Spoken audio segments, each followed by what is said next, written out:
This episode of The Couch is proudly supported by Retrovision. Shop with the confidence that you're getting the best price on offer. And Safety Compliance Global, taking care of all your safety requirements. Thank you for supporting local. Coming up on The Couch today, we're talking to two of the great stars from the great movie called Runt. It's coming to Perth on the 19th of September. In fact, all around Australia. It's a brand new movie. It's been described as the next Babe, the next Castle, but it's got its own identity. It's great. It was filmed here in WA. We'll talk to them very soon. Also, Podwave Studios, Ben Costeridge is in. We'll talk to him about podcasting. Music with Demelza. Entertainment with Alexander. The musical theatre Kiss Me Kate is coming to Perth very, very soon. We want you to check it out. We'll talk to two of the actors. Also, Millennium Kids is coming in for a bit of a chat about a brand new tortoise program that they're running as well. And Leukemia Foundation's running their Blood Cancer Month. We'll talk to one of the survivors in the show today. Hope you can stick around. 7:84 starts now. It's showtime on the couch. Yeah, it's showtime on the couch. You can see it from your house. You can watch it from your house. It's showtime on the couch with Fred and the best in town. Oh, it's showtime on the couch. Hello Australia, welcome to another Big Couch. I hope you can stick around. We've had a couple of weeks off, but we're back here at Ellenbrook Secondary College in the eastern suburbs of Western Australia. And thank you for your company all around Australia. Now, Runt the movie is coming out on 19th of September. We've got two of the lead actors, or I call them my lead actors, because they're on the couch today. We're talking to Therese, of course, and to Phil. Welcome to the couch. Nice to have you here today. Thanks for having us. Now, what was it like working on a local, because you're both locals, what was it like working on Runt, the movie? Oh, I loved it. You know, it was being directed by the incredible John Sheedy, so that was a no-brainer. He's a dear friend and a masterful storyteller and filmmaker, so I was keen to audition for anything and grateful to be cast. Now, Therese, you play Penny in the movie. Tell us a little bit about your role. Oh, Penny is one of the dog agility course coordinators. She... What does a dog agility coordinator do? Have you ever been to a dog agility show? No. It's quite a thing. Yeah. You wear your... It's all about glamour on the top and comfortable footwear. Okay. So lots of making sure that everyone's on time. Yeah. Penny's very officious. She's controlled by Doreen, her boss, and I make sure that they turn up, that the dogs do what they're meant to do, that they're groomed and they're ready, and we run to schedule. And do you have a dog of your own? No, but I am a professional dog sitter. Wow. Yeah, that's fantastic. Actually, I am, yeah. Now, Phil, welcome to the show as well. Now, you play Mervyn. Tell us about Mervyn. Mervyn is the publican. Mervyn Froth. Mervyn Froth. He's a bit grumpy, you know. Is he? Nothing like you, I think. Nothing at all like me. That's acting. Yeah. What was fun about the whole thing is that the characters are... They're sort of from another time. There you are and on the screen, by it's the a way. bit like... It was almost like a character from Tintin. And you don't know if it's because it's set in this weird... It's sort of modern, but it's not. It's sort of England, but it's not. It's amazing, I have to say to you. It is amazing. Because I know Squid, the wonder dog, I call him, is actually Runt. Runt, yep. Now, what was it like working with the star, I guess? Well, you know what they say about animals and children, and there was a lot of both on this set. Yes, and he was a temperamental star. He was a temperamental star. He liked his treats. Yeah. Yes. One of the characters had put treats in his socks and his shoes and his pockets, and so the dog would sort of follow him some around. footage at the moment of Runt. Was he a well-behaved dog, or was it a hard thing? So I think I was talking to Mervyn off air before, and you were saying you can do the best scene, and dogs can stuff up. Yeah. What so do you do? When you have you can have a scene where there's a whole lot of moving parts. So it's a chase scene, for example. There's cameras involved. There's actors here. I've got to come out here. They've got to come out there. And the dog does this. Everything happens. The dog does everything except that one little thing. Start it all again. And did that happen a lot? It happened a few times, but it can also happen with humans. But And then he'd just do something incredible, like you'll see there's a little fist pump that he and Annie do, and sometimes you'd just be like, oh, is it going to happen, is it going to happen? And then there'd be this poetic moment and the whole set's silent, and then you just exhale and it's just perfect, and you know you've got the shot, and it's like, Is he a natural star? Do you think that he played a natural star? Could he have a future? Possibly. Probably better than us humans, I tell you what. The thing is, see, I read the book, and if you look at it, which is a fantastic Now, we're talking book. about the book called Runt, of course. Craig Silvey was the writer of the book, Yes. and the movie is based on his book. Yeah. Well, before you finish that yeah. story, but the screenplay, this is an interesting fact, the screenplay was actually written first. Oh. And he sent it to John Sheedy, the director, and said, the first person to read it, and said, can you read this? Yeah. And he loved it. Yeah. And they've worked together on Jasper Jones, because Craig Silvey also wrote Jasper Jones. And he fell in love, and so he said, great, you're the man, I want to make this film. And so as they built it, and then they started to pass around, everybody loved it, and Craig thought, I need to invest a bit can't more wait. time. So then he wrote the book and thought, Isn't I that need to crazy? delve in. Yeah, so the story sort of came to life. So the movie was created before the book, but he couldn't wait long enough. So he wrote the book to keep him busy. And then everyone fell in love. And then they loved the story and they Yep. turned it into a screenplay, a movie. Yep. Now, talking about the movie itself, Yep. now, it was recorded over a couple of months last year here in WA. Now, am I right in saying it was York, Gidgegannup and Fremantle? Yeah, I think so. I was York. Where did you do this? I did York, and then I don't know if that's Gidgegannup, where the dog agility. It was It more might like have near been Canning Vale Well, there you somewhere. go. That's but out definitely not that way. Gidgegannup. No, okay. It's just Canning Sort Vale. of Southern Fremantle. Rivers, So you maybe? record in a lot of locations, Yep. but 100% here in WA. For you guys, because you are locals, was it great to work in your own state? Yeah. To see televisional movies come out of here? Yeah, well, I mean, York is a really amazing place. Because the 12 came out The of there 12 too. was there, Yeah. exactly. So it's this natural, it looks like a movie set, the Yep. town. They constructed a town within the town. The people who live there are sort of used to actors now and they get excited by it. So all your extras, you chat with them and they're amazing, like quirky people there that tell you these great stories. And it's the whole York itself has taken it all on board. and It's it's an part of it. amazing. Yeah. I actually was there a couple of weeks ago with some rallies from overseas, from Europe. They absolutely love York. Yeah. And it's our little 1.5 hours from Yeah. Perth. Yeah. It's such an amazing place. And like you said, the 12th was recorded there and other things as well. Fremantle as well. Sorry, Well, what were no, I you was going just to going to say, as far as being local goes, in my shoot in that warehouse with the dog agility, Yeah. a lot of those people are real dog agility trainers Oh, with wow. their real dogs. So that was a whole breed of human and world that I had no idea existed, and it was fabulous because they were committed and had their little back room and they talked to the dogs and so it's real. It's Now, very real. Talking about the scene, it was supposed to be based in London, wasn't it? And I've been told, because I've read the notes as well, and my good friend Nat, one of the PR people, said to me, Fred, I tell you what, you didn't even know you weren't in London. It looked so slick and so upmarket and great quality. Yep. So would you say, have you worked in London before? Or would you say it looked like London? It definitely looked like that, and those shots were taken, and yes, they were superimposed, but But they looked were amazing. actually, they had someone on location in London. Amazing crew, Yeah, amazing so- cast. yeah. Now, you guys are just two of the cast. There's some amazing people as well. But before we do that, I want to ask you about the weather machines that were brought in from Sydney. Now, you've thrown it to Mervyn, so he's obviously our weather presenter here. Yes, Tell well- me about what they used. What did they bring over They from had Sydney? this, well, basically you have this giant Rain crane, Rainmaker. which makes rain. And there is this massive There it rain is to help you on scene. screen at the moment. Oh, okay. Yeah, that's it on there. Amazing that they Yeah. brought over two of them to simulate the rain. And how long did you all get wet? We got absolutely drenched. So you've got almost the whole town was involved. Like everyone who's involved in the film was there. fun So too. cast of thousands. We all got drenched, and then of course you have to reshoot different angles. So we all run into the pub, a little heat, and we're drying ourselves, off and again with the towel. and then back again. It's quite mad. Yes, and it was in York, really hot day. So you're hot during the day. Nighttime Yeah, it's it's doing freezing. You're freezing. wet. So, but it's great fun. Now, tell everybody at home, the movie comes out on the 19th of September. Yes. Tell us about the movie. What can we expect to see? Without giving it all away, the storyline?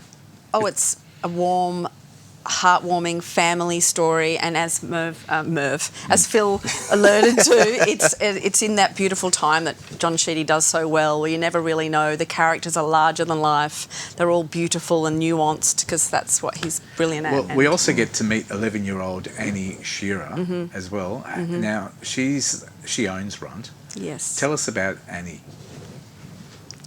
Well, Was she great to work Oh, with, or is yeah, it true what great they fun. say, don't work with animals? No, or she's something? no, so great beautiful. fun. Great fun so and beautiful. yeah, really, really good. So clever, Brilliant. and Yeah. she carries the world of the actor with her, which I just love. Like some of my scenes, we'd go through a curtain, and she would say to me before the take, "Okay, so when we go through the curtain, we're going to the boardroom, aren't we? So I think we need to keep walking, and I think the boardroom's around to the left and to the back." And I'm like, "Okay, sure, if that's what you think." Yeah, She was that's committed great. to when we're at the cameras. I can't even see And us. she adopts Runt, of course, the Yes. stray dog. Yes. And the storyline follows through. Now, tell me the plot of the movie.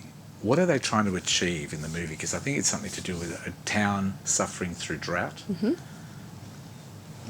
Do you want to? You don't. I want haven't to even give it seen away. the film. I I haven't seen it yet.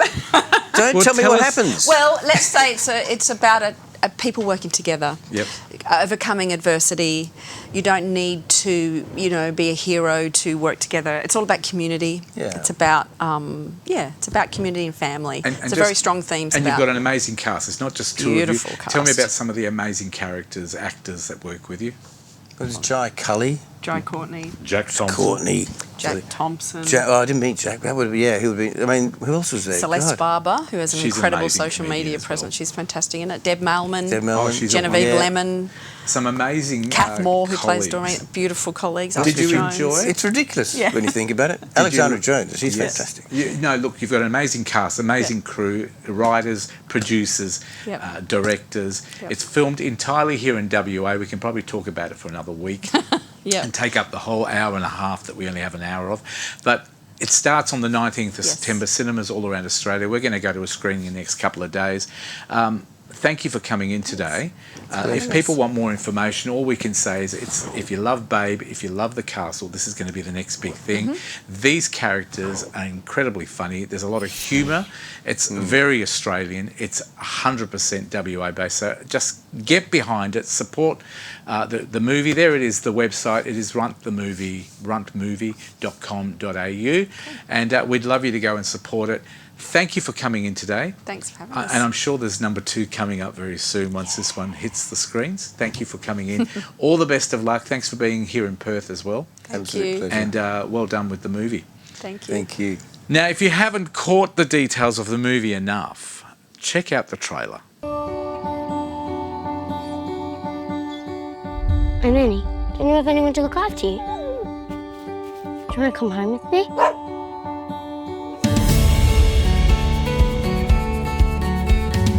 How are we doing? Fine. We were learning about storms. Could do with a few of those. Even if we tighten our belts another notch, I don't know if we're going to make it through the summer.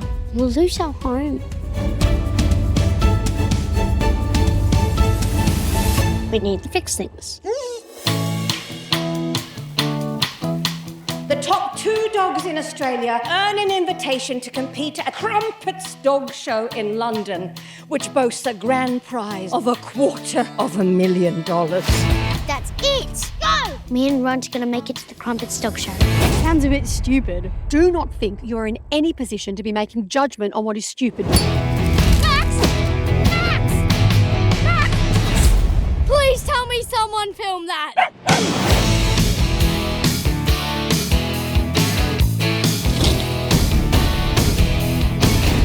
Runt doesn't have a specified breed. He's just Runt. He was a stray, but now he lives with us. Where it comes from doesn't matter. I want that runt out of the race. This big glittering. For a long time, he didn't have anyone, and you found each other. You became his whole world. All he wants to see is you.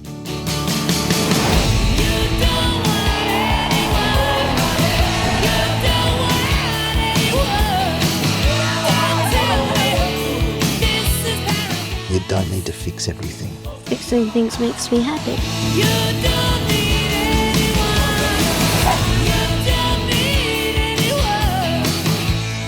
The integrity of your trousers has been a bit compromised. Pass me that towel, I've been defiled. What an amazing cast, what an amazing movie, filmed entirely here in WA. Please support it. Runt, coming out 19th of September. And thanks to Natalie Cameron as well, NRC Communications, for all the movie tickets and all the support as well. Time for us to talk about something else called Podwave Studios. With us is the guy who owns it and who set it up, Ben Kosrich. Welcome. Thank you for having me. Nice to have you here. Now, Ben, what's Podwave Studio? What is podcasting? What is it? Yeah, I mean, in the simplest sense, it is a studio for hire that is encouraging people to create their own podcast, which is like what is an a audio. podcast? Oh, it really could be anything, but it's really just storytelling at the nuts and bolts of it. And what we're seeing is everyone wants to start and do a podcast, and especially in Perth, the infrastructure is limited. It's become so popular. Yeah. So many people that I know that used to work in radio are now doing their own podcasts and putting it out there. So is it because the technology's changed, we can now have really good quality podcasts? Yeah, and I think that the gatekeeping now, everyone used to thought, radio and television now with, the advance of YouTube, Spotify, Apple, because distribution is so accessible now, people can get access and do it themselves and create those communities and tap into followers globally a lot easier, which is just something that I don't think many people had thought about. So how hard is it to podcast, or do you help the people? Say I come to you and I say, look, I've got this idea, I want to talk about a television program, and I've got 6 friends of mine. Do you help?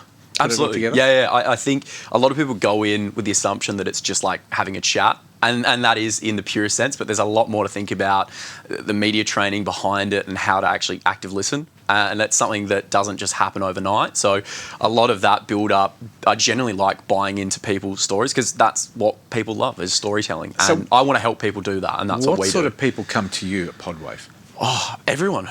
In the easiest sense, we've got, PTs, we've got doctors, lawyers, legal professionals, we've got businessmen. Can you do fun stuff as well? Yeah, I mean, that's all serious stuff. Yeah. What if someone's wants to do movie reviews or Absolutely. movies, talk about music? Yep. Can they do that? Yeah. It's really just studios to hire, and we only started in January this year, and our first one's in West Perth, and we're scaling quickly to have 3 more hopefully by the end of the year. What have you got? For anyone. Tell us about your studios, because I know we've got some overlay footage. Yes.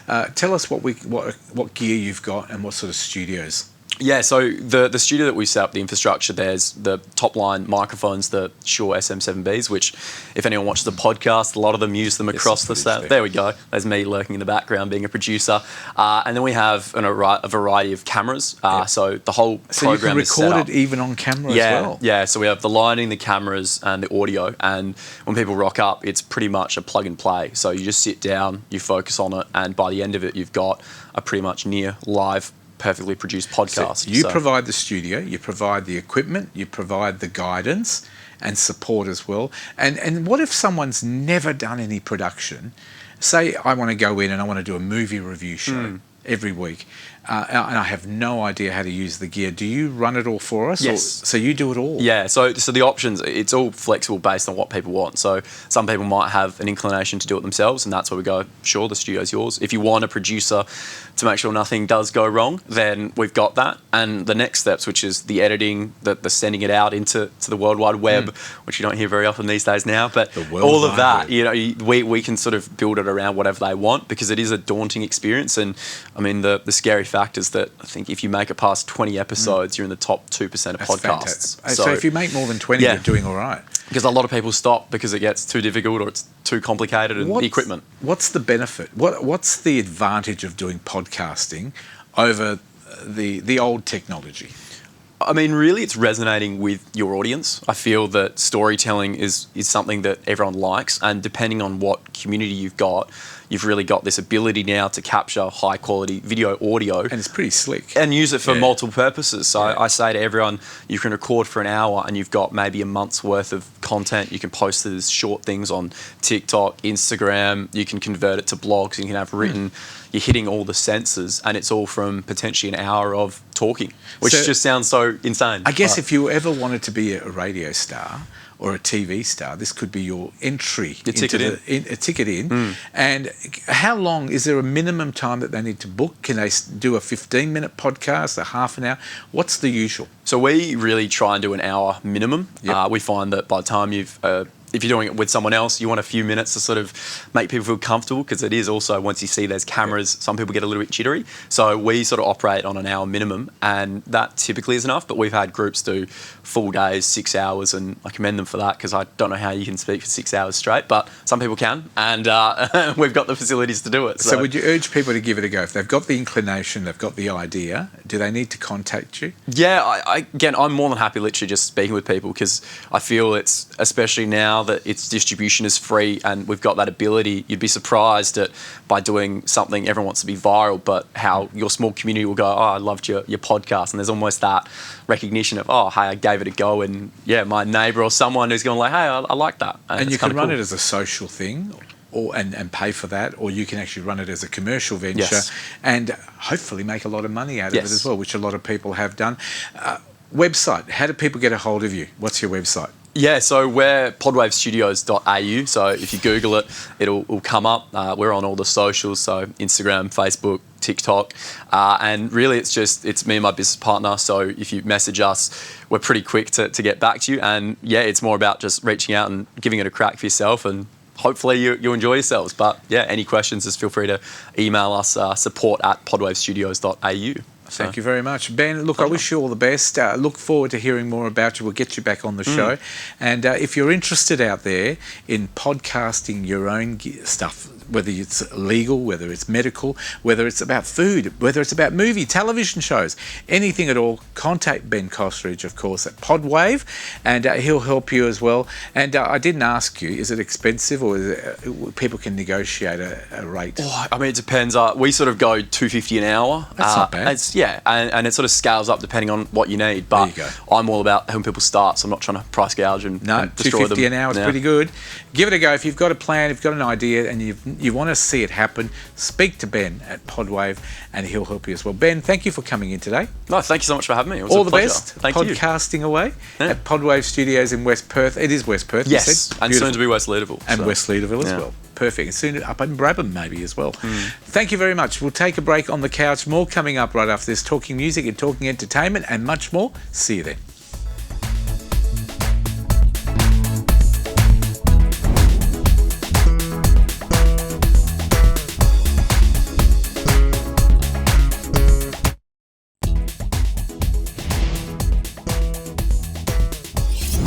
Welcome back to the couch. It's always a pleasure to have Demelza Leonard in, freshly going to Hairspray right after the show, so we need to get straight through this. Welcome back, Demelza, Talking Music. Yes, thanks for having me. Now, you've got some great topics today.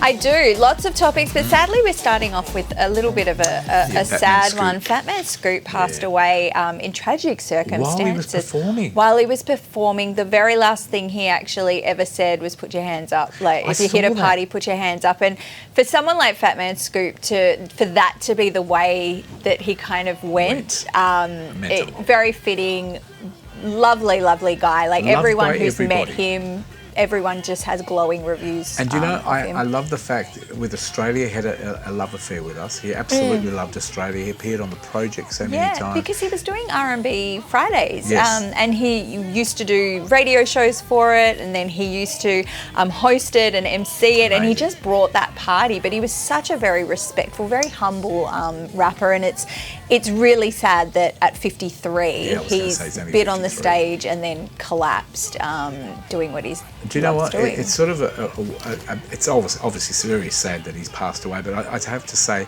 if you can go while you're doing something you love in life, that's it, right? And it's not of your choosing, but at least he did something. He was doing something he really loved. And there's very few people who will be able to actually do that. And he will be missed. He meant a lot. He influenced this. You know, this music world. It's the party world. You know, a lot of DJs were saying, for us, we knew we could have that dance floor pumping if his vocals were on a song. So, yeah, it's just very sad. Very sad for not just the rap and hip hop community, but just our generation. as well. Like, it's such an iconic and legendary And he was voice. quite a humorous person Yeah. as well, which I thought was Yeah. quite interesting. I never knew, because I went and saw a lot of his clips, and I thought he's actually quite funny. He is. I was very fortunate to meet him once backstage and also to interview him, and he was just always happy to have a conversation and be very open and honest with you as well, which I thought was really lovely. So rest in peace. Yeah. Now, a couple of months ago, I mentioned that Troye Sivan was going to do an East Coast tour, and there was no Perth. He just wasn't Even coming though he's home. got his parents here, Even his though family here. The family's here. But the good news is that he is heading our way. This time, though, he's going to be on the bill for Spilt Milk's house party. So the Spilt Milk Festival came last year. It had Post Malone on the header. This time it's a slightly condensed version. It's going to be at Kings Park Botanic Gardens. Really? But they've also got G-Flip and Glass Animals on the bill as well. So it's a slightly smaller festival, but Troye is Do we going to know be when? one of the headliners. Yes, so it will be heading our way on November 17th. Beautiful in summer, so it'll be nice and warm in Kings It will. Park. It will start to be nice and that glorious spring. It will be nice to have him back home as well. Yeah. Performing for us, the West Australians, because I mean, I remember Troy coming on the couch when he was 8. Yeah. And he's in his late 20s now, I think, if I was And being just generous. absolute superstar right He is now. a superstar. He's well loved by so many people Very much. around the world. He's a role model in so many different avenues. So Exactly. well done, Troy, for coming home as well. And your parents will love to see you. Exactly. Now, this is something I did not have on my bingo card. I'm pretty sure not a lot of people would have. The Oasis brothers are Demelza, reuniting. don't look back in anger. What's the story, Morning Glory? Well, the story is that the Gallagher brothers are reuniting. They're putting Noel and Liam are putting their I thought they differences never got on. aside. They're putting it aside. We don't know how long for, but UK and Ireland are getting a set of shows that have pretty much sold out. Good luck if you got tickets to that. There is a rumour that the WA government might be pitching for Yes, this. I think but Rita Safiotti's been listening to all their music and Yes, she's going to ring them and she's say, ready. come to Perth. She wants and that here's wonder another wall, 10 right? million That bucks. wonder wall with the little lights and Look, everyone. fantastic if we can get them to Perth. Everyone should come to Perth. So we'd love to see the brothers Well, here. and this is the interesting thing, because even though Oasis, the band, has been inactive, they actually have 21.6 million listeners monthly on Spotify. And then they've also become, they've found a bit of a fan base with the Gen Z audience as well. So they're on that up and coming. It's never been about their music. Their music's always been popular. They've had the internal arguments, and from what I believe, one of them is just, this is just gossip, but somebody said it the other day on radio. I think one of the marital split-ups has happened, and that was one of the reasons and they it's had the a falling £20 out. million settlement Correct. as well. So maybe they're willing to put their differences aside to help one brother out. To I think it's great. If we can make get the them to profit. Perth, we'd love to see them here. Rita Safiotti, go for it. Yeah. I'll give you the checkbook. Yeah. Don't spend too much. But look, they're wonderful. I'll be glad to see them back together again, Yeah. even if it's just a one-off. Yeah. Now, also some breaking news. I don't have all the details, but Linkin Park is set to make a comeback, and they've replaced Chester Benningfield, who sadly passed away a few years ago now, with a female singer. But wow. I will Completely have different. all the goss for you on that one next time. Do you know what? Linkin Park is another one. People I love Linkin I Park. still love their music too. I think we did a couch, The Vault, once with Linkin Park Yep. as a 1-hour show. So it'll be fantastic to see any news that comes up. Yeah. Anything yeah. about ABBA at all? Nope. Then- Nope. I've done my Sure, quota. you sure you I've don't done want my to check? quota for this year. Like, Thank you. I think I've mentioned ABBA 3 times this I season. know, So that's only 3 times, but that's okay. Hey, what are the top 3 for this week? So this is a very interesting top 3. Sabrina Carpenter has a bit of a triple threat. So at number 3 is Espresso, which is the song that's been doing massive Number things. 3? Please, Please, Please is coming in at number 2. Now, all of these are off her brand new album, Short and Sweet. And this is the new one, Taste. Now, if you have a look at this video clip, they've actually paid an homage to Death Becomes Her, the movie with Goldie Hawn Yes. and Meryl Streep. Yep. So it's actually a very humorous video clip, a little bit gory. Do you know but one thing's yes. for sure? 1, 2, and 3. She's got the trifecta, which She's got means the she's trifecta. very loaded. Because it means if you're selling the top 3 CDs or Yeah. downloading them on Spotify, you're making good She's money. definitely, and Well the done. new album's come out. It's fantastic. It's quintessentially pop. So if you like your pop music, definitely give it a listen. Love it. Here's a song for you. So long, see you, Demelza. Bing bong bing. Oh, you know, that's a bit of ABBA for you. Yeah, I was hey, like, enjoy yeah, I'm done. Hairspray. I hope Thank you love it, and you. we'll catch up with you in the next couple of weeks with some Certainly pop culture. will. Yes. Demelza Leonard on the couch. There's her website. She's got a brand new website, Yes, which is, of course, adivasguide.com.au. and hopefully we'll get you to talk about that in the next couple of weeks More, as well. without a doubt. Thank you, Demelza. Enjoy the show tonight. Hairspray coming to Perth Crown Theatre. Now, something that's already here is, of course, the Leukemia Foundation's Blood Cancer Awareness Month. If you haven't heard much about it, check this out.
Fantastic cause. Please support it, of course, the Leukemia Foundation. And we've got a very special guest at the end of the show, segment 4. So stick around. We'll talk to Vicky at the end of the show about Blood Cancer Awareness Month and more. She's a survivor and we want to know her story as well. But first, let's talk to this guy. He's a survivor of television and everything else that he does. And he's off to Hairspray tonight as well. I am, and I've sprayed my hair in particular for Alexander it. Sacosta, welcome to the couch. Thank We're you, talking, of Fred. course, entertainment. I love entertainment. I'm You've got a obsessed. lot to talk about. Oh my gosh. What's happening with our first one? Is it Ian McKellen? My good friend, Sir Ian McKellen, yes. So he has said that he actually would return to The Lord of the Rings. So he was in the original trilogy, and he came back for the Hobbit trilogy as well. Oh. And then there's been the show on Amazon recently. And I mean, if he comes back, I mean, the only fear he has, he says, is he's 85 years old. So he's just like, it's only he goes, fear. they've got to make it fast because we want him in it, because I don't know if I can take Or a another very Gandalf. short movie. Yeah, maybe a short film. Interesting. Oh, So he was the best he Gandalf. definitely wants to come back. Oh, 100%. He said, I can't tell you any more than... He said there's going to be more films and that Gandalf's going to be involved. And he says, I hope I'll be playing him, which is such a heartbreaking thing to say because, you know, Hollywood takes forever to make, 10 minutes. And you're a big fan of I love The Lord of the Ring. Rings. Yeah, Lord of the That scene when he was on the bridge of Khazad-dûm with the Balrog of Agmar, you remember that scene? I do. He's one of the 3 Istari Yeah. wizards. Yeah. Oh, tears, Fred. Tears. I cry. Do you know what? And a lot of people would have been crying as well. And to have him back in the actual sequel, or pre-sequel, whatever Who they knows choose where to they're do, gonna who set it? cares? Look, I've been to New Zealand where the set is. Have you been there? Beautiful. No, I want to go there. I want to Yeah. live there. I want to live in Hobbiton. Hobbiton, I know it's a set. I don't care. I'll live behind a door. The house is a bit small. Hey, we live in Perth. What's the difference? Well, fair enough. We look forward to when will we hear more? Do you know? Oh, hopefully soon. They haven't made any official announcement, but obviously the fact that he's talking about it is a good sign, though. Now, what's A good happening sign. with The Voice Australia? Is it Now- still not rating? How dare you? Oh, I'm it's sure on Channel 7. 7's so successful. Who knows? Look, I get all the emails every day from PR, and I know Kate DeLuca, one of our favourites here on the Yes, I couch. saw he was on The Voice. Kate is on there at the moment. Yeah. He's done a great job so far. We don't know where it's all going, but he's one of the talented people that came through the couch. So well done, Channel 7. You're a star maker, Fred. I think so. I'm going on The Voice next year, I think.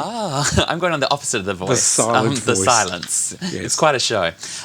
So anyway, the judges, they've released how much they were allegedly getting paid. Really? How much was it, do you know? So Guy Sebastian, most successful one, over $1 million. Now, do you think? Let's be really honest. Yeah. Do you think he's worth $1 million? I know you work at Seven, but $1 million is It's a lot to pay someone. It's a lot considering in all the 2024. artists kind of.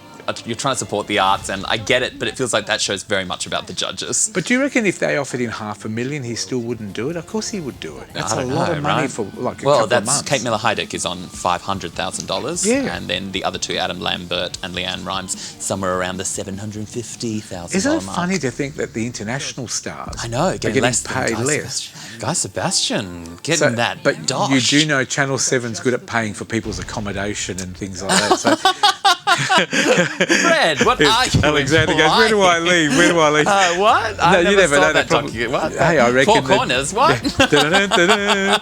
Yeah, well, you never know with Channel 7 what they're paying for. I never know with anyone anymore. No, that's true. But I know they're not paying you $750. They're definitely not paying me $1 million to be on The Voice. They're paying me $1 million to go nowhere near it. $750 I'd be happy with. But I'd be happy with a So was $5 and a meal voucher. why was it leaked? Well, it's interesting. It doesn't say. Is it to get them You know, the ratings? usual Yahoo lifestyle manages to get someone inside a source, sends Yeah. it out. And I believe it, though. There's no way they would be on those shows for less than that kind of money. No way. Fantastic. Yeah, especially- Well, it's big money, and you know what? Do you remember the cooking show? What was it called? MasterChef. MasterChef. When they lost all their cooks because they all wanted over $1 million Yes, bucks. and then they said it wasn't about the money, but it clearly was. And it clearly was. Well, Yeah. good luck to them. Good Guy luck to all of Sebastian, them. keep up the great job as Hey, well. get it while you can. Exactly. Moving on to award-winning musical Hairspray, which is here at the Crown Theatre. Yes, Starts Hammer Productions. tonight and running all the way through to September 28th. So this has got an extraordinary cast. We've got some fantastic local performers in as well as Mr. Better Homes and Gardens himself, Mr. Rob Palmer. Yes, I hear playing he's in Tracy it. Turnbull's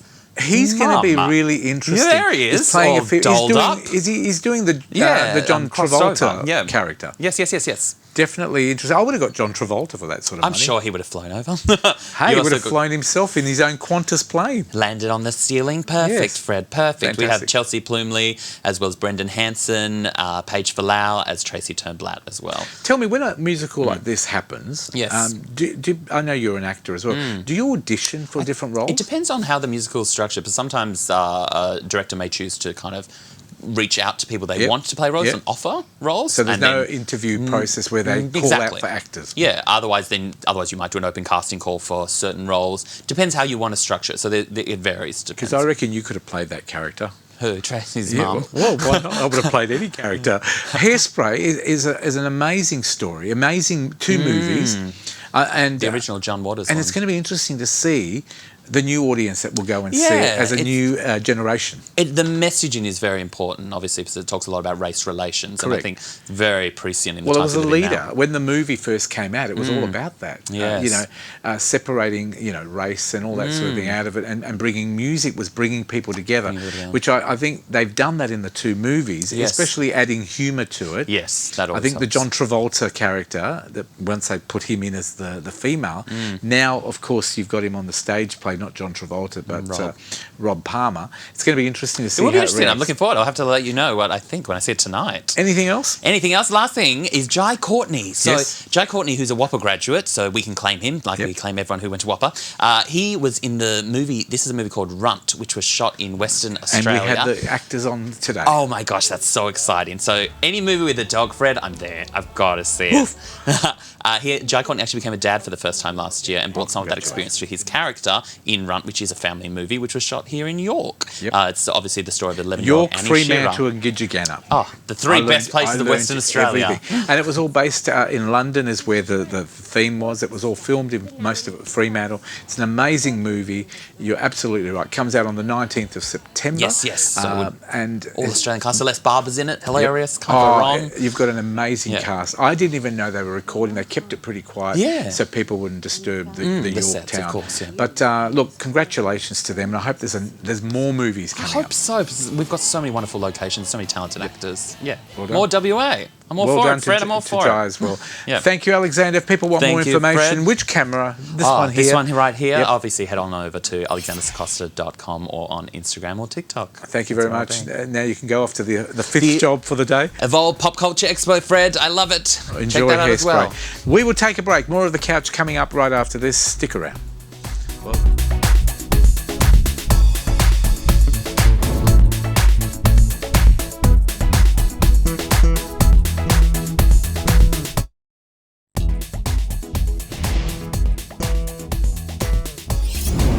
Welcome back to The Couch. Time for another roadmap to health with our very own Nisha Seth. We're talking to Sarah from Recovery Lab. Over to you, Nisha. Thank you so much, Fred. Yes, another Roadmap to Health segment, and here we talk about all things health and holistic. Today we do have Sarah Taylor from Recovery Lab. You are the studio manager there. Welcome to The Couch. Thanks for having me, Nisha. Now, you had a great starter. We did have Phil Merriman, the owner of Recovery Lab, on, and he's also the high performance manager at the Fremantle Dockers here in Western Australia. He focused more on what is high performance, and today he was really excited about you coming on the show and being more expert in actually assisting people with all the different modalities that they can do at Recovery Lab, to share with us a bit more about each of those. So let's get straight into it, because we've only got not too long. Let's talk about the modalities. What kind of services do you offer? Yeah, so we have 5 different modalities at the studio for people to come and use. We have compression therapy, electrical muscle stimulation. We have NuCalm, which is like a meditation device. We have saunas, and we also have ice baths. Excellent. Now, I have to admit, I've been going to Recovery Lab for a couple of months, and it's actually quite proactive. You have a lot of different types of people coming for different reasons. But let's start and let's talk a bit about compression for those who've never done it before. What is compression? Yeah, so compression therapy, essentially we have like big, kind of like space boots when you put them on. And we also have hips and arms, and there's 3 benefits of them. So you have detoxification of the blood, which is great for muscle soreness, lymphatic drainage, and also good blood circulation. Excellent. So you can have people going after they've done a lot of activity, so whether they're runners or heavy weight lifters, or people like me who just want to slim down a bit for the lymphatic drainage, right? Yeah. Or nurses, like they're on their feet all day, so they also benefit. So yeah, for everybody. Excellent. Now there's the Compex as well. Tell us about that. Yeah, so Compex is electrical muscle stimulation, and there's different reasons again why you would use this type of device. It's a bit more targeted at a specific muscle group. For example, you could have tight hamstrings, you could have tendonitis in your elbow, you could have lower back pain, but yeah, multiple reasons why you'd use that. Excellent. It's quite quick, isn't it, as well? You can go for like 20 minutes, so you could have it on your back, and you could be in and out within sort of half an hour. Yeah, it's only sort of a 20 minute to 30 minute session. Excellent. Yeah. And now one of the favourite ones that Tony Robbins, I know, endorses is the NuCalm. Tell us about NuCalm.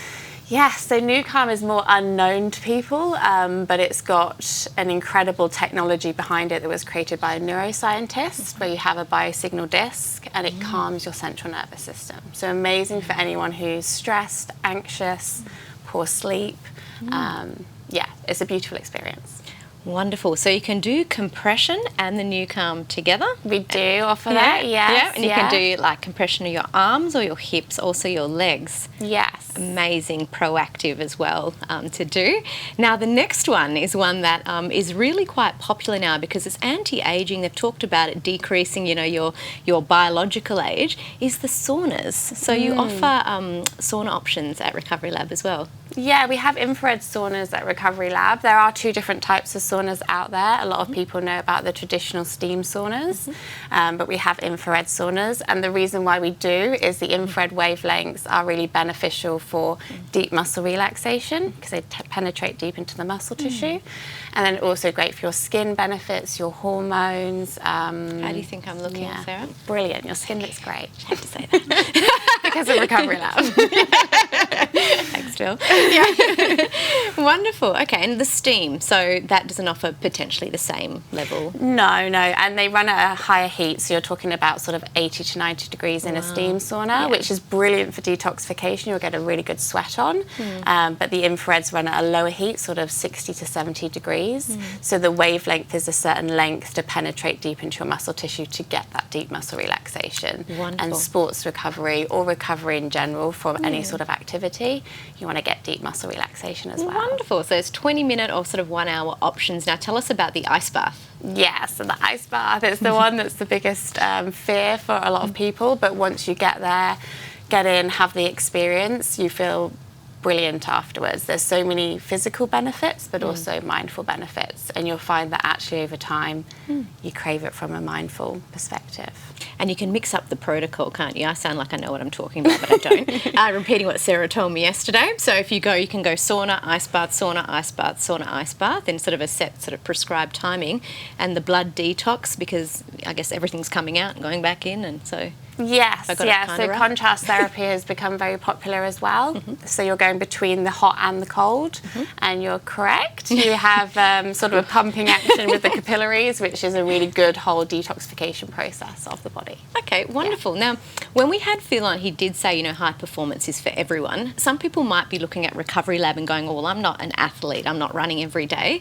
What benefit do I get? You must get a large variety of people in Recovery Lab. Who comes in? Who do you attract? Yeah, and I thought the same. So when I first heard about Recovery Lab, I very much saw it as like a sports recovery centre, and it does. We do have athletes there to come and excel their performance in their sporting activity. However, I found that it's for everybody, and we have people who are there who, like I said earlier, maybe are nurses that are on their feet all day, or someone that's just generally interested in their health and well-being, want to feel better, and then also people that, for example, might have arthritis problems or low blood pressure, high blood pressure, and they want something that's a bit more natural for them. Yeah, wonderful. Yeah. So great for both your psychological and your physical health, and very proactive. Sarah, tell us about what you offer in terms of memberships and just coming along and trying it out. Yeah, so people can come casually. You don't have to be a member to come along to the lab. So we have casual rates, but we also have session packs for people who don't want to have a membership.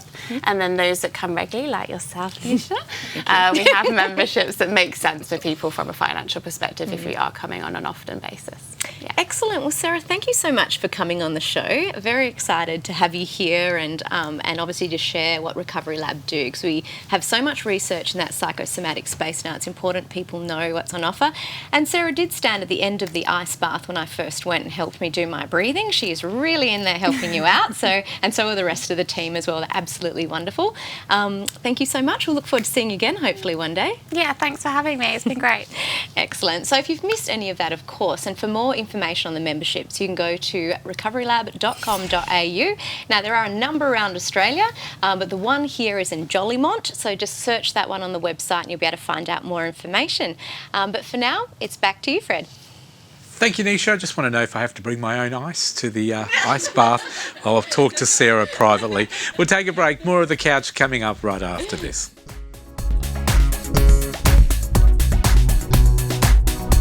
Connect with The Couch online through Facebook, Instagram and YouTube.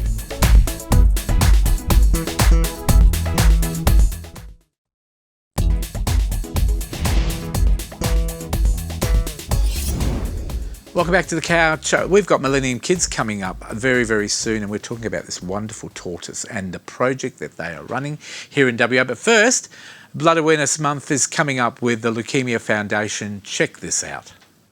I knew absolutely nothing about blood cancer before I was diagnosed. I believed that something should have been done sooner. By the time I was diagnosed, I was at stage 2. More needs to be done so that people can be diagnosed earlier, so that, people are not dying from these things.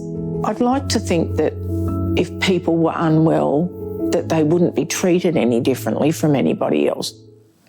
Blood Awareness Month, of course, coming up this month for the Leukemia Foundation. And stick around. At the end of the show, we'll have another interview with a fantastic lady. Her name is Vicky. Nisha will be talking to Vicky. She's a survivor, and we'll find out her story as well, leading into this month as well. Now, you're wondering what I'm holding here in front of me. This is only a replica, of course. It's not a real one. It wouldn't be that well behaved. It's called the Western Swamp Tortoise. And with us in the studio today, we've got Kathy and we've got Katie from Millennium Kids. Welcome to both of you. Nice to have you here. Thank you. Thank you, Katie, for being here as well. Now, Katie, can I ask, how old are you? I'm 11. So you're 11 years old. Yeah. And you're part of Millennium Kids. Do you love being part of Millennium Kids? I'm a part of the Young Yarkins, and Kathy's a part of Millennium Kids. So I just like doing that. How long have you been doing it? Because I believe there's a bit of a story that you sort of got involved when COVID was amongst us. How did that happen? So it was around the COVID time, and I had been doing a lot of workshops around that time, and it was at Bullsbrook Recycling Centre, and we had been doing like an activity, how rubbish impacts tortoises. So this is a tortoise. So when you say how rubbish, how did you do it? We had metal frames, and we were of a Western Swamp Tortoise, I think, and we were sticking on rubbish to the tortoise, and it's now at the Bullsbrook Recycling Centre, I think. How fantastic. And did you learn a lot from that study? Yeah, and we got so interested that we found out about the Western Swamp Tortoise group and became a part of this kind of thing. Well, stick with that thought. We'll talk to you in a moment. But Kathy, tell us how you're involved with Millennium Kids in this project. So I'm a mentor with Millennium Kids, which basically means that I listen to what young people care about as far as environmental issues. When they bring a project idea to us, then mentors help them develop their idea. Fantastic. Into a real project. So we've got adults involved, obviously, with Millennium Kids as mentors, guidance, management of the project itself. The kids are running it with their ideas, and a lot of kids watching the show, or parents, saying, what a great idea. My kids want to get involved. And this is what we're trying to achieve. If your kids want to be involved in the environment, looking after land care, looking after animals, the ecosystem, Millennium Kids is probably one of the best organisations to be involved with. Now, you're also one of the friends of the Western Swamp Tortoise as well. How did you get involved with that? I was teaching at Bullsbrook, and I was looking for environmental projects that I could do with my class. Fantastic. And I discovered that this critically endangered, rarest reptile in Australia was actually only found in Ellenbrook Nature Reserve, which is near Bullsbrook. Wow, just up the road from here. And just up the road from where Katie lives. Now, Katie, can we ask you a question? Do you know a lot about the project? Tell us how it works. So it's just something that will help the Western Swamp Tortoise, and I think Perth Zoo is linked to this a little bit, and they help us with the breeding of the tortoise. So your youth group, how are you guys going to help the tortoise? Tell me what you guys are doing. We're just trying to spread awareness to the next generation and the younger people, and we advocate for this tortoise. Did you learn a lot about the tortoise itself? Can you give me a little bit of a hint at some tips about what you've learned? So the tortoise is a remarkably slow breeder, which doesn't necessarily help us at times, but it's different from a turtle because of its feet. I think it has paddles. Still has 4 feet. I'm trying to think. It has feet, not flippers. Yeah. Thank you, Kathy. But it's actually got webbed feet, so they're a hybrid between feet and flippers, aren't they, Katie? Why are they so rare? Why are they so rare? Why do we need to protect it? When the bushfire came through as well, and in their area a lot of trees have been chopped down and for homes, and that's where they live, in these wetland areas. Now, I've got a poster in front of me, and there's a story behind this poster. So I was just wondering, Katie, could you tell me why I've got this poster and what's the logo all about? How did you get involved? So our Young Yarkins poster, logo is that there, and it was created by some of our members of the group. And we just gotten. So you guys put it together, the youth group basically, and this is the Western Swamp Tortoise project, and you created your own logo. Do you use it on the website and all the information that you give out? I'm not sure. Is it on there yet? Yeah. Kathy's saying yes. If Kathy says yes, it's a yes. So is it very hard to be involved with this great project? Or can people get involved? How can we get people involved? You can get involved, I think. We have termly meets. Yep. So you have meetings at Millennium Kids. Kathy, maybe you might want to add some help. If kids out there want to get involved, what can we do? So this is this group is linked to Millennium Kids in that they are a youth group that I am mentoring as a Millennium Kids leader, but it's really through the Western Swamp Tortoise group. Yep. So they want to be educators, and so they are looking for other young people who want to know about the Western Swamp Tortoise, who understand that they only live in one place in the world. Wow. And that's Western Australia, Isn't a that couple amazing? of reserves in Western Australia, and they've got really specific habitat needs. So you're actually leading the study for the whole of Australia, in fact, maybe the world. Does it make you feel pretty special? It's pretty important, isn't it? I'm talking to you, Katie, 11-year-old Katie. I think it's pretty good, and it's nice for a lot of other people to know about this because not many people know about it. It's quite a special I didn't know it was rare, and I didn't thing, even know it was up the road from here in Ellenbrook in the swamp. And what a wonderful study that you guys are doing. Have you had some good results so far? Is everybody pretty keen to spread the information? We have about 3 workshops coming up. Yep. I think we have one in Claremont, maybe. Yep. Next weekend. So we have a couple workshops, which will be nice for our group. Yep. Next, I think Sunday the 15th of September, it will be at Celebrate Lake Claremont Festival, and it will be the young Yarkins. Of course, we'll be joining Millennium Kids. And what else is happening on that weekend, do you know? On the Friday, another young Yarkin is doing an education stall at the Bullsbrook Homeschool Hoot Hoot Festival, which is in Bullsbrook Library. We've got an event coming up at Herdsman Lake. So all about giving the opportunity for these young Millennium Kids, Young Western Swamp Tortoise Council to educate other people about the Western Swamp Tortoise. Do you know, you should be impressed with yourself. At 11 years of age, you're leading the discussion, you're leading the adults, you're doing an amazing job. I'd love to see you go around the schools as well, and maybe be a bit of, would you like to do that? Go around the schools and teach other kids about how the swamp tortoises live and how rare they are, and they're from here, from WA? I can see you doing it. Can you tell Fred about your idea of what you want to do at your school? What's your idea, just before we go to the myself and another girl, we go to the same school, and we were thinking of just doing a little open day or workshop about this tortoise so others can know about it. What a wonderful idea. If you want a school to do it in, I can get you in at Ellenbrook. I know someone here, my people can speak to your people. What a wonderful idea. Look, keep up the great work. If people want to get involved and do work like these wonderful youth committee are doing, how do they do that, Kathy? They go to the website millenniumkids.com.au. Well done, and thank you very much to Kathy, of course, being one of the leaders, teachers and mentors, and of course Katie, you're one of the committee members. 11 years of age, if Katie can do it, any kid can get involved, and Millennium Kids are the experts when it comes to having young people on their panel, young people on their focus groups, and running the projects as well. Get in behind them, support Millennium Kids, and if your kids are interested, as Kathy said, get on the website. Good on you, Katie. Thank you.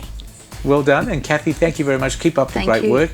And we'll hear more about the Western Swamp Tortoise as well in the future as well with Millennium Kids. We'll take a break. More of The Couch coming up right after this. Connect with The Couch online through Facebook, Instagram and YouTube.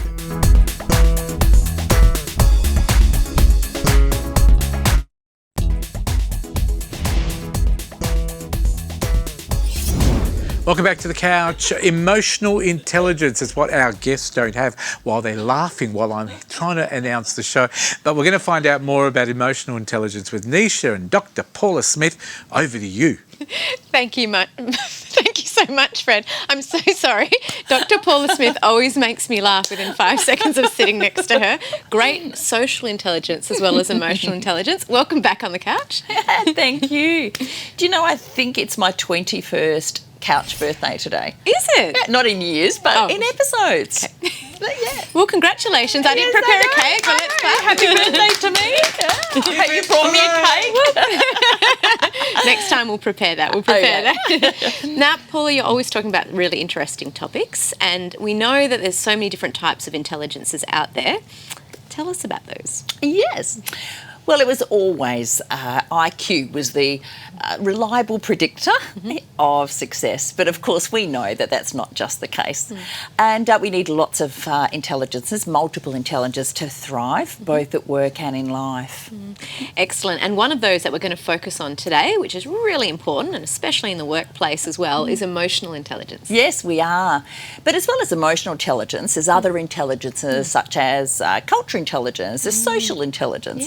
And my personal favourite, which is my own trademark and body of work, which is presentation intelligence. We'll talk about that another day.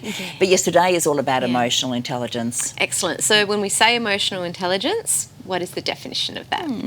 Well, emotional intelligence is really about how we perceive, how we use, understand, and also regulate emotions.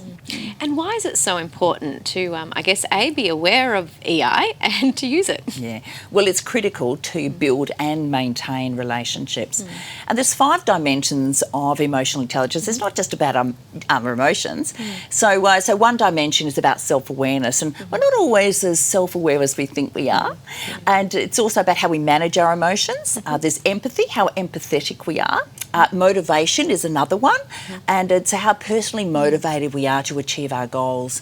And the last dimension is like social skills and social intelligence and how we manage social situations. And you often think with EI, because it starts with self-awareness, very much the inner mirror is the outer mirror, because if you're expecting to have good relationships with others, that relationship with yourself, would you say, is the most important as well? Yeah, absolutely. And there's a good old and a cliche saying, know thyself, but it's absolutely true. If we don't know ourselves very well, how do we know about how others will receive us, how we respond, what triggers us, and how we react to certain emotions that may not serve us well? Yeah, and of course, so you're both a communications expert as well as leadership. When you go and work with leaders, whether it be coaching or training, what benefits have you seen when you've been able to raise their EI? Yeah, well, we always start with know self. It doesn't matter whether it's leadership, training, presenting training, or emotional intelligence. We always start with getting to know each other on a much more personal level, and before we can actually dive into any other skills. Yeah, and what are some of the obstacles that you find for people when they are working on their EI? Because it's obviously a good thing to do, but it can be quite confronting. Absolutely, it's definitely the emotional part. And also people think they can't learn emotional intelligence, and we can learn emotional intelligence. There is hope. And we can also manage our behaviours around. So if we're not feeling as empathetic as we should, we can certainly demonstrate behaviours that demonstrate, empathy to those around us. That's excellent. So we, in psych we talk about cognitive behavioural therapy, where we talk about beliefs and thoughts and actions. Yes. What I'm hearing there is that a good tip to increase your EI would be to actually start to challenge your own behaviours. So yeah, absolutely. And interesting facts and research by Jill Bolt says our emotions only last for 90 seconds. So if somebody makes us a little bit angry, that emotion only lasts for 90 seconds. After that 90 seconds, we're actually choosing to stay in that emotion. So we start to ruminate over, and why did that person make me angry? And that person always does that to me. But we're actually choosing to stay within that emotion. So we're actually more in control. We should be more in control of our emotions. Yeah, so it's that inner narrative that sometimes separates people. Yeah. Interesting. And I think all these skills should be taught in school. I know that they weren't taught in school when I was at school. No, me either. But a lot of progressive schools now are bringing emotional intelligence But we turned into out the okay. schools. We did, but we've done a lot of work. We're all still a work in progress. Speak for yourself. I'm joking, I'm joking. No, but I think wouldn't it be great if it was taught in schools? Because, if teenagers, and I know, teenagers, have a very complex brain, but if they had some skills to manage their emotions more when they're going through these complex times, how productive they could be as young adults. Absolutely, and that you just triggered 0 to 5 is where the brain is most malleable, right? The neuroplasticity. So how interesting if you really start talking to your kids about these things when they're young, it can make a difference. Yeah, absolutely. Yeah, wonderful. So you're such a busy lady. Outside of just talking emotional intelligence, you're doing so many other things. I know you've got a couple of trips coming up as well. What are some of your focuses at the moment? So, I'm heading down to the Shire of Ravensthorpe, and that's tomorrow. So a bit of a road trip to go down there and do some work with the Shire for a couple of days. Lovely, and then I'm heading from there to Dunsborough, and I'm running a professional women's retreat for 3 days. So it sounds a bit tough. There's a bit of wine tasting, but I am running 3 master classes as well, during the women's retreat. So really looking forward to it. So a busy week and a better week I'm going to really enjoy. Yeah, wonderful. Well, Dr. Paula Smith, always an absolute joy to have you on. We have a really good time, but most importantly as well, you share a lot of great insights with us.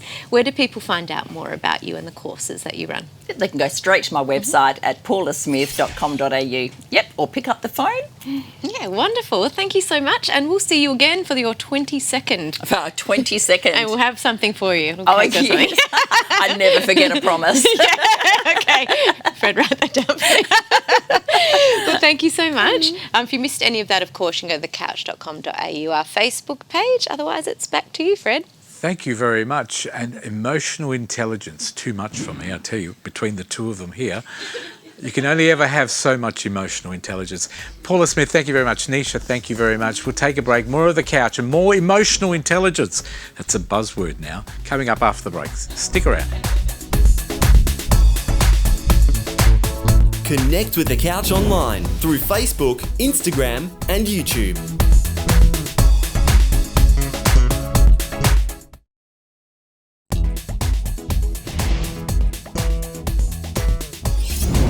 Welcome back to The Couch. It is a great pleasure to interview some of our fellow students and teachers from Ellenbrook Secondary College here. This is where we make The Couch every week, and we love being part of this great community, and they achieve so much.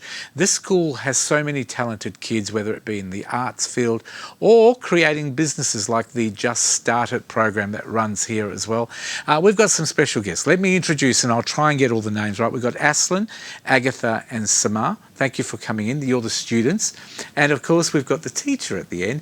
We call her Mrs. Nike during the day, but today she's Shaloni Nike, which is the gifted and talented course teacher. Am I right there? Program coordinator, yes. Thank you. You knew your right title. Thank you for coming in. Let's start with you, please, Shaloni. Tell me a lot about the gifted and talented program. How does it work and why did we create it? So Ellenbrook Secondary College is classified as a gifted school. There's 24 gifted schools across Western Australia, out of which we're one of. The gifted and talented program at a school goes from grade 7 to grade 10. Yep. And across those year groups, we have a total of about 45 students in the program. And they're in grade 7, 8, 9 and 10. Fantastic. So how do you select the kids? Because we were talking off air, and I think it's amazing, folks, how this all works. Kids apply, or parents apply, kids apply to the education department. The education department then selects the kids through interviews, etc. And then we hope that they run their program through us, so the kids select us as a school. Is that how it works, Shalom? Yes, the Department of Education runs the gifted and talented programs across Western Australia. So they do the entire selection process. There's a gifted and talented test that students sit when they're in grade 6 for entry into any gifted school in grade 7. Wow. And they manage the entire selection intake process. And as you said, there's about 45 kids that come out of that from year 7 to year 12. Do we run the course every year? Yes, we do. So the Gifted and Talented program runs every year in grade 7 to grade 10. So the Just Start It program, is that a sub to this Gifted and Talented course or program? So the Just Started program is actually a competition. It's an international competition, but this year was run across Western Australia. Yep. And it's a competition that our students had the opportunity to take part in their HAS class. So as part of being in the gifted program, Yep. the students do an enrichment program, and the enrichment program runs in maths, science, English and HAS. Yep. And in their HAS class, they got a chance to take part in this competition. What a fantastic opportunity. And what's your involvement once you've got the kids? Let's say we've got 45 kids from different ages. How do you get involved as the program leader? So my main role is to oversee the entire running of the program. So I make sure that the curriculum is aligned to what students' needs, manage the staff, I manage the enrichment program and the funding of the enrichment program. Because all the gifted students stay together for maths, science, English and HAS, Yes. that means there's 16 teachers who are teaching those 45 students. Wow. And my main role is to make sure that they have curriculum and programs that are suitable and differentiated for the students. Thank you very much for that, Shalomi. It's a bit of a background into the Gifted and Talented program, and it runs all around Australia, and we've got a fantastic one over here in WA. Let me introduce the kids now. We've got 3 of them. We've got, of course, Aslan. Thank you very much for being... Yeah, I'm Aislinn. Aislinn, thank you very much. Tell me a little bit about yourself. How did you get involved with the program, So the competition? it started in our HAS class, and at first, to be honest, I didn't know what to expect. I was there, and a mentor came in every lesson, and he kind of gave us an introduction to the Just Started program, what we do, and how it would be like. And he mentioned that there would be a prize at the end. Ooh. And I made a team. This is my team, and we decided that we're gonna try and push forward for this opportunity. What about you, Agatha? How did you get involved? Did you do the same? Because this is your sister, isn't it? Yeah, she's my twin. So your twin sister, Yeah. which is good to let people know. Well, you're not seeing double. But Agatha, why did you get involved? What was the motivation? Motivation. Please don't tell me it was the money. Oh, then you're gonna be a bit disappointed in it. I'm kidding. No, I actually wanted to make a business because I never really did that, and so I thought this was a cool opportunity to take part in. What was your motivation? At first, I didn't really like the concept of the competition, but as we went through and got our ideas, I kind of got more interested with the idea. So that's what was my motivation for it. So can I ask your ages, if it's not a private question, please? Yeah, I'm 14. 14. I'm gonna be the same as that. Well, yeah, I hope you were going to say you're 14 because then we'd have a problem. I'm 14 as well. And 14. So you're all 14-year-olds, which is amazing at your age. And what year are you at school at the moment? Year 9 or 10? Year 9, yeah. Year 9. That is an amazing achievement. Tell me about your fantastic competition entry, the project that you worked on, the startup. So our startup, we didn't really have an idea at first, but throughout the competition, we found out what we wanted to do. It was an app called Field to Fork, which connects consumers and farmers through our app. We do this because we found farmers' problems and consumer problems. So for farmers, we found that because our HAS teacher was a farmer himself. Wow. We found that a problem was that they have a lot of waste, because we're talking about fruit and veggies, aren't we? Yeah. A lot of produce. When I mentioned produce, it's fruit and veg. Yep. So a lot of their produce goes to waste because it doesn't make it to supermarkets. Yep. So we wanted to create a platform that would help them sell that, so they'd have more produce to sell. Yeah. And we're talking field to fork, obviously, from the farmer straight to our fork at home, straight to the consumer, isn't it? Yeah. And how hard was it to come up and make this concept work? Did you have to work really hard? Were there times you said, I can't get this? Multiple times. You had to pivot it to what we have now. And were you motivated by the team that was working around you? Did they motivate you and have to pick you up and say, don't give up? How many times did you give up and say, we're going to keep working hard at this and keep going? We tried to find examples on YouTube. At one point, I found myself searching up how do I pitch to the judges. But our mentor actually came in and showed us a couple of examples of what the teams would look like, and people our age, young people trying to start a business. And I watched a few episodes of Shark Tank. Remember the day we watched Shark Tank episodes? Look, I describe it like Shark Tank, I have to say, because you're pitching a business deal to people, or the judges, I guess. Did you have other options for business startups, or did you get given this option and you went with it, or did you say, no, we like this, we'll work on this? Who comes up with the pitch, the actual idea for Field to Fork? They did go through a problem identification phase in class where they needed to come up with a variety of problems and identify different problems.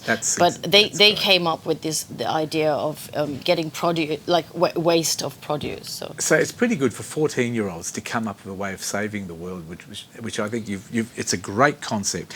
Now, you do this as if it's a real business model, don't you? You don't run it just for a joke or just for fun. You actually take people's opinions, you talk to people. Now, I love the fact we've got 3 roles. I want to talk quickly about your roles. There's a hacker, there's a hawker, and a hipster. Now, let's go to the hacker first. That's yourself, isn't it? Yeah, I'm actually 2 roles. I'm the hacker and the hawker. Yep. And the hacker works on the digital side of things. So if I had to make a video, the foundation of the presentation, I did all of that. And the website and how the app would actually work, So you did all that. Who trained you on how to do all that? You I'm self-taught. Wow. My uncle bought me my laptop for my birthday, and from then I kind of explored everything by myself, and I have a really great passion. You must have learnt a lot about websites and the technology and digital side of it. Well done. So that's what we call the hacker role. The hipster role. Now, I thought it was because you were so cool.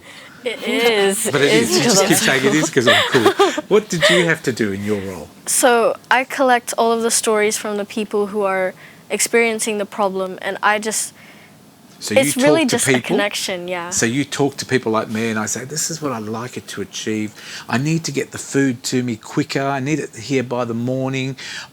Can I get bananas plus apples plus... And you come up with ideas of how you can make that dream come true, I guess. Yeah. How you can make it work for the consumer. Yeah, so we take that all in, and that's how we decide, we need to change this. This is not what they want in a solution. This is what they really want. And Samar?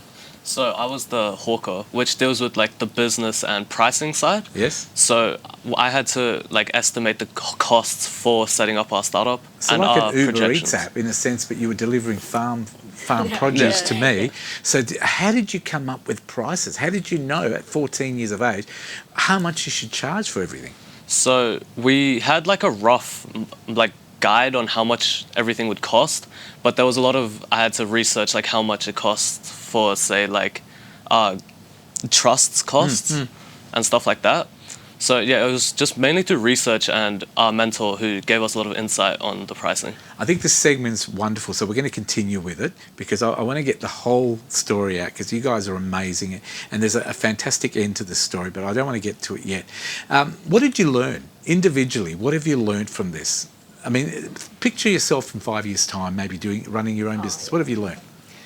Making a business, especially for young people, I really recommend, if you have an idea, even if it's a silly idea, go on with it. Even if it's stupid, you can build off of that. You can pivot off of that, and you can make it into something big like this. And your thoughts? To build on that, I think it's really good to accept change, because when you hit an obstacle, it's really good to move on with it. You don't have to stop right there and give up. And if we gave up, then probably we haven't gotten this far. Fantastic. What about you, Samar? You probably learned everything. Yeah, everything about running your own business. So just like being able to pivot and change your ideas and take in everyone's like opinion and ideas is a really good skill. How important was it to work as a team? Yeah. Were you able to become better at that by the end of it, but not so good at the start? Yeah, I think we got better in communicating, especially like with all the shared, all the shared files and stuff. Yeah. Well done. Now I want to talk about a couple of quick things. The appreciation afternoon tea. What happened at that afternoon tea? What did we do on that day? Because I know we all came along and we had an appreciation afternoon tea. So Miss Nike actually... Yeah, so we hosted an afternoon tea for them, and we wanted to invite along the city of Swan, who sponsored them to take part in the competition. There's a few hipsters in that audience. I can see ourselves there. Yeah, and we had Lainey, who's the managing director and the owner of Just Started. Yes. So I've actually known Lainey for over 15 years. Wonderful. I used to work with her 15 years ago when she first launched Just Started. So her and her husband launched it, and she asked me to try trial led at a school I was working at the time. So we've invited them along, and we just wanted to acknowledge the students' achievement as a class, because actually their whole class took part. Exactly. They were just the selected team to move Correct. forward. There was a bigger group, and that's where we've got to pay tribute to the big group as well that's involved. It's not just the 3 students.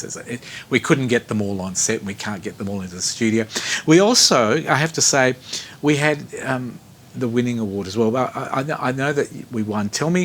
Let me paint the picture here. We had 100 schools. 100 schools took part into the competition. Out of those 100, it went down to 9. 9 schools were the finalists.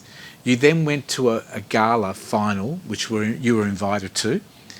Tell me what happened, please. Oh, I was so nervous for that night. I remember we came down with our parents and we did not know what to expect. We sat there in the audience and there was an intermission, and we were the first pitch after the intermission, so we got to watch 5 pitches. So there was 9 groups.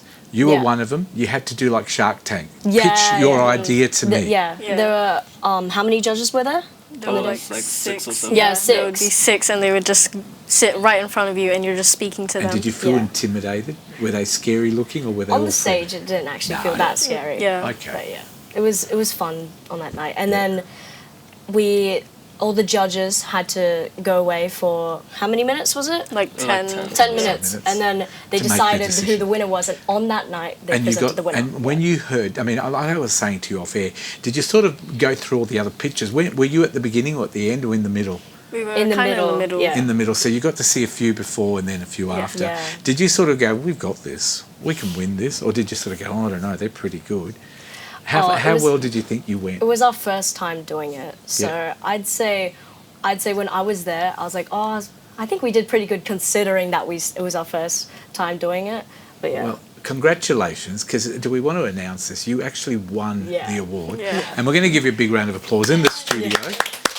Ellenbrook Secondary College, the team, the education team, the teachers, the students, the group, the Just Started winners were yourselves.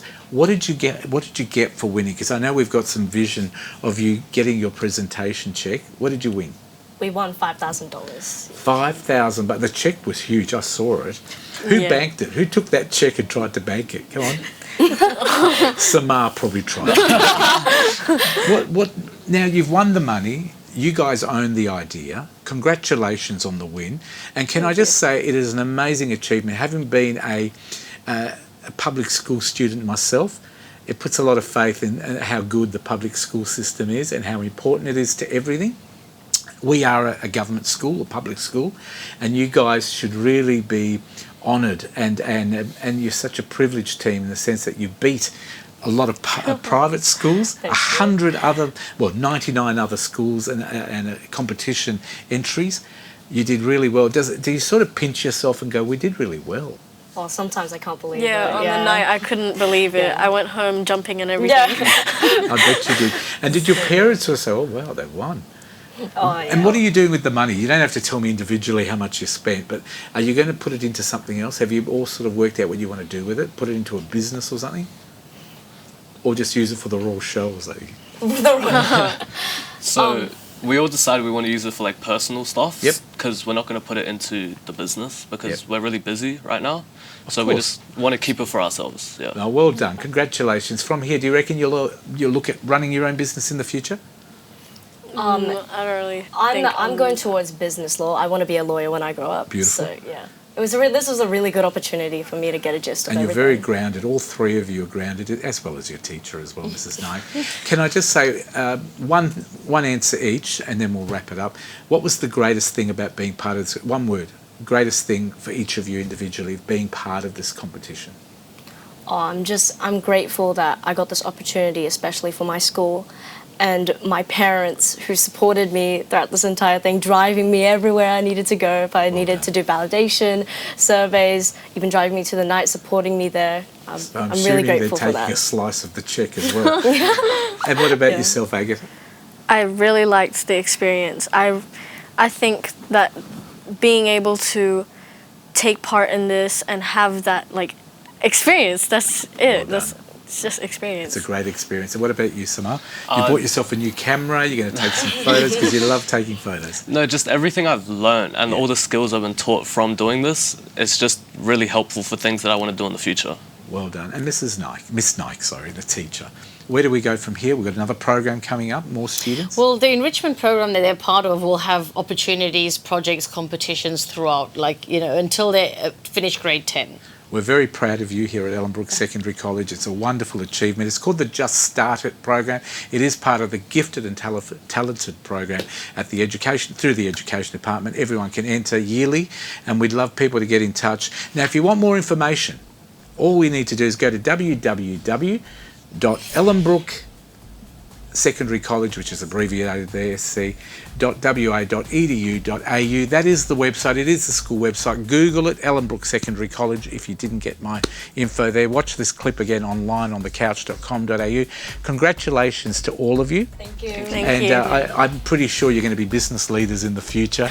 And well done with this competition. Thank you to Miss Nike for coming in today. Thank you so much for having us. Wonderful program, and we want everybody to be involved. If you want to get involved and you think it's a lot of fun, and maybe you just want to win the money, get involved and be part of the program.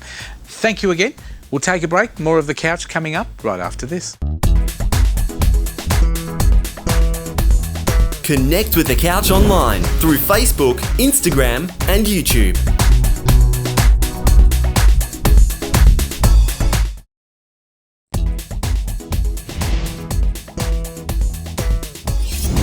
Welcome back to The Couch. It's always a pleasure on this show to promote local musicals and also events and theatre.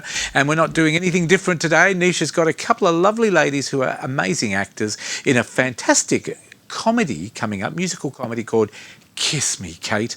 Over to you, Nisha. Excellent. Thank you, Fred. I think everyone will be going now. You've said it like that. Kiss me, Kate. So Perth is going to be blessed with this great show, 2nd to 13th of October at Dolphin Theatre. And joining me on the couch are two of the wonderful cast, Hayley and Taylor. Hello. Welcome. Thank you. Thanks for having us. We're excited. Kiss Me, Kate is like a phenomenal theatre play, isn't it? Like some of us have done it at school over the years. Yes. And Hayley, tell us a bit about it. Sure. It's a bit of a gold standard, really. I think it was one of the first big shows that ever really happened. And I think we were chatting about it and saying that it was one of the first shows to ever be the recipient of the Tony Award for Best Musical. So the first Tonys that were ever held, it was the first recipient. So it's an incredible golden age, gold standard musical, but obviously quite old school. I mean, birthed in the 1940s. Wow, so, yes, a bit's changed. Yes, a lot has changed. But if you kind of just look at it from that perspective, take everything with a pinch of salt, and for the entertainment factor that it holds, you can put that aside, Yes, usually. and what character do you play, Hayley? Yes, I've been very lucky to be given the role of Lily Vanessa, or Catherine, who is the lead. So that is the Kate in Kiss Me, Kate, as it were. We have Kate. Yes, you have Kate on the couch. Kate on the couch. Watch out, Fred. There's a new title coming. Oh, well, here we go. There's lots of kisses floating around. But I'm very honoured to be given such a massive role, and it is a huge role because the show really does kind of rotate around these four big characters, and I get to be one of them. I get to play a diva. Excellent. And we're going to hear some of your music maybe a little bit later, which will be exciting. Oh, and remix. Taylor, you're also in the show. What character do you play? I play Lois Lane, so she is also known as Bianca. This is kind of her first big production that she's been in. She was a nightclub singer. She's just kind of trying to find her way throughout the show and just learn off everybody, try and learn off your character a little bit. You're welcome. Yeah, even though... Kate is so humble. Yeah. Life being imitated on stage. I know, right? So for those of us that haven't actually seen Kiss Me, Kate, tell us a little bit, without revealing too much, obviously, about the narrative. Yeah, it's a tricky one because it's a show within a show, really. So the concept of the musical is actually this couple, well, they're exes, really, a divorced husband and wife, are putting on a version of The Taming of the Shrew, Shakespeare's Taming of the Shrew, on Broadway, as it were, but it's on Broadway. So they're putting this show on together, and it revolves around all the kind of, shenanigans shenanigans that go on creating the show, and we get things like gangsters involved behind the scenes and mistaken identities and all sorts of things that happen. So we've got this kind of Shakespearean element to it, which is great when it comes to learning lines. That's been fun. Oh, yeah. So what about these shenanigans? Do they actually happen when you guys are rehearsing? Yeah. We've got our own. Yeah. I was going to say, we have our own. Yeah, exactly. We've got our own shenanigans. But we do have a lot of good laughs, and I think the characters really drive that home for us as well. And there's a few lines, I think, in the show that whenever they get said, we can't help ourselves but have a giggle. Yeah, so it is. It's got a lot of humour in it. Obviously quite, tragic as well. There's some undertones of some sad things and loss and trauma as everything in life, but the kind of jolly part of it brushes over that. Brush up your Shakespeare, So for both of you to be attracted to be in this show, maybe Hayley first, tell us what kind of, what are the main insights you want people to get out of it? Yeah, absolutely. So the show itself, I mean, like I say, being such a gold standard in the sense of musical theatre, I think it really speaks to people who love theatre, love real characters. It's a real character-driven piece, and it's going to give you a lot of kind of well-rounded information for the characters, so you'll invest in them and with the story. But we've also got a lot of new shows that are coming out, so it's really good to go back to your old school roots and just see what it was like before as Where we've come from. Yeah. And Taylor, what about you? What do you hope people walk out with? Oh, I just hope they love it. Like, it's a really good night out, and like pretty much every theatre show is. But hope they suspend your disbelief for Well, if you two are anything to go by, you can feel the energy on the couch. So where do we find out more about the show or book in? So book in, you just go to ticketswa.com and you can head there and just search up the show and you will find it. And oh, look, there's my pretty face. And go ahead and book in. We've got a limited season, obviously. So yes, head to ticketswa.com. Excellent. Well, thank you so much both for being on the couch. Wonderful energy, and I think we're in for a bit of a treat, aren't we, Hayley? Yeah, go on. I'm going to sing you out. Excellent. I think, to the break. Thank you so much. So here we go. I hate men. I can't abide them even now and then. They never marry one of them. I'd rest a virgin rather. For husbands are a boring lot and only bring you bother. Thank you. I appreciate it. Come see us. We're amazing. Well done. Thank you. Thank you very much to Nisha, and thank you very much to the ladies, of course, for Kiss Me Kate, or Kiss Me Kate. a bit Darth Vader-ish about that. Thank you very much for being on the show today. All the best for your show, and we'll see you again very soon. Thank you. Maybe on Neighbours or something like that as well. Thank you very much. Now, like magic on the couch, we're going to take a break and be back with more of The Couch right after this. Keep watching. Connect with The Couch online through Facebook, Instagram and YouTube.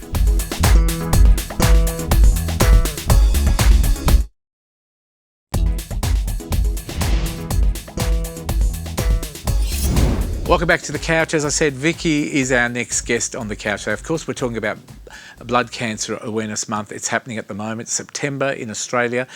Vicky is a survivor. We're going to find out about her story and more with our very own Nisha Seth. Over to you. Thank you, Fred. And yes, Vicky's story is one of hope and also a great role she now plays as an advocate for the Leukemia Foundation. Welcome to the show. Thank you for having me. So Vicky, when we talk about cancer, it is a sensitive topic, but it is really important for us to open the conversation, isn't it?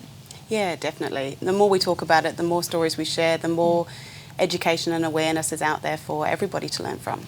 Yeah, and blood cancer is one of the cancers that I think there's probably less awareness about. We hear about, and obviously all the cancers are, terrible in every space, but blood cancer awareness, I don't recall, picking up newspaper, watching TV ads until recently.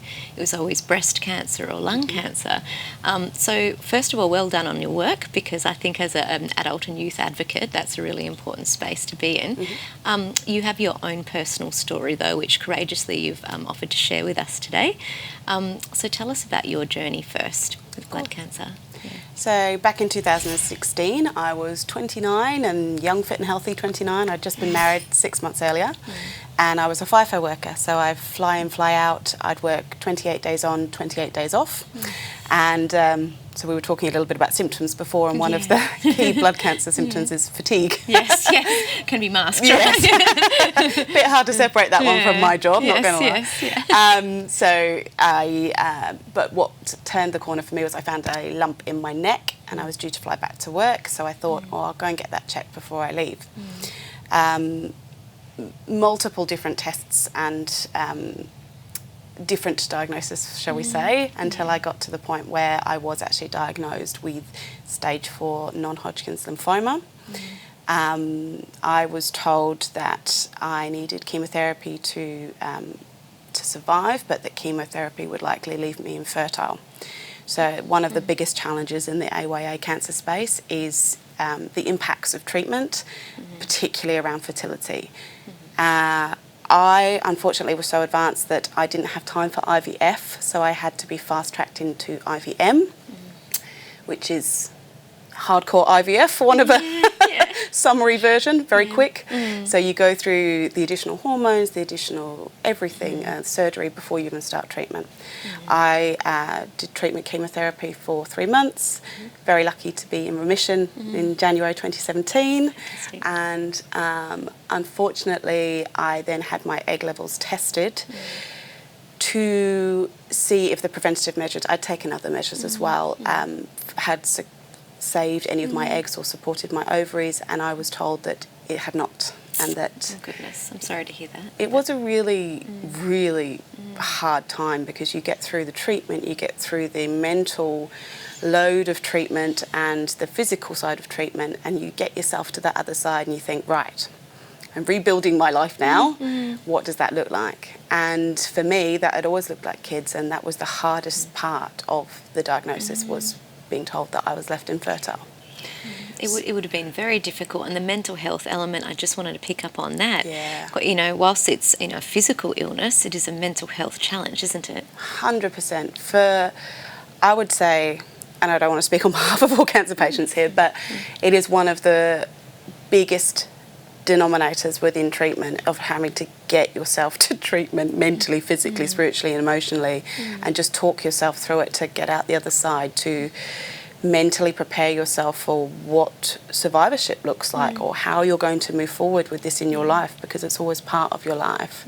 So it's definitely having holistic support during treatment. So for the mental health support through foundations like Leukemia Foundation can help provide support systems and networks and recommendations in your area, just connecting out to any network that's going to support you on all levels. And your story is one that's ended really nicely, or it's ongoing, but nicely, obviously. So tell us what happened next for you. So I was told that I had negligible eggs, and that it was no point trying. You can go to IVF if you want, but it's unlikely. And by that point, we'd been through enough medical stuff, and we still hadn't been on honeymoon from our wedding. So my husband and I said, no, let's just give it a break, and we'll come back and fresh eyes after the honeymoon, then we'll see, and we'll start IVF then. But we came back and we were pregnant with my daughter. So, beautiful. I can only imagine how you both felt then. Yeah, she's very special. And I'm very lucky. I still get teary, even though I know it ends well. She is a miracle baby, and I'm fortunate enough to be blessed with a second miracle baby. I have a son now as well. It's beautiful. It's really beautiful, because it's such a journey that you've been on emotionally, like you said, physically, psychologically, and to have the outcome be 2 healthy children. And the support of your husband.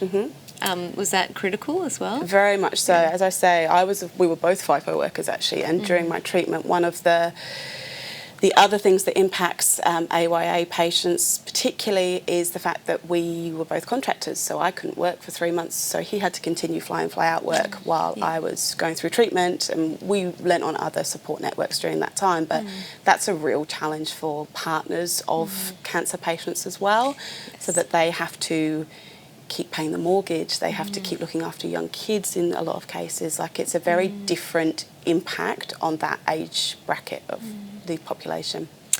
Thank you so much for sharing your story with us. And you're now an advocate for Leukemia Foundation. Tell us about that role. Yeah, so I support the Leukemia Foundation in campaigns or anything around education and awareness. I'm part of the education committee because I am a big advocate for the more information and support and connection that people have, the better. Yes. So there's definitely things out there to help. You've just got to reach out and find it, and they will be more than happy to support you in multiple ways, not just the physical medical side of it, mentally, spiritually, financially, all of the different things that are impacted by cancer diagnosis. Yeah, so great support, but also I imagine triage because they have all the connections and networks. Now, being Blood Cancer Month, there's a campaign, a Fair Go. Tell us quickly about that campaign. Yeah. So the Fair Go campaign is about having access and information and treatment and support for every Australian. So making sure that there are no Australians that are necessarily left out due to age, sex, gender, location.